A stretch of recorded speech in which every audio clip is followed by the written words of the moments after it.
chcem vám ako povedať môj životný príbeh, dosť taký smutný pre mňa, čo bolo.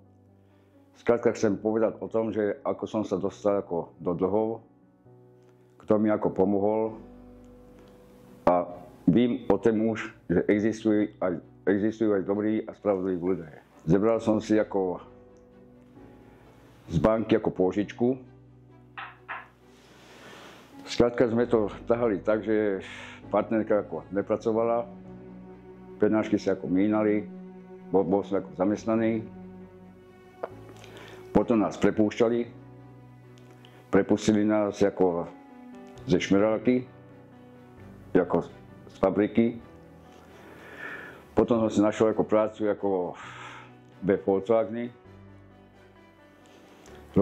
Pracujem tam ako 18 rokov. Zebral som si pôžičku, druhú, lebo chcel som, že aby sa to ako tak, aby som splatil jednu pôžičku do druhej a to som spravil veľkú chybu. Potom som teda tak, že jednu pôžičku splácať, druhú pôžičku splácať, byt a skrátka som to neutáhol a skrátka som sa dostal do ťažkých situácií a nevedel som, ako z toho vykľúčkovať.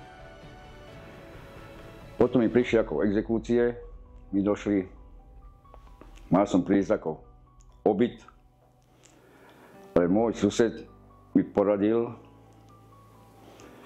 že skrátka je dobrého človeka teda, že skrátka, že mi veľmi pomohol a odkúpil ako môj byt. Za to som mu veľmi vďačný, že mi ako pomohol. Skrátka, padli mi aj exekúcie, všetko, čo som mal, už sme ako vyrovnaní.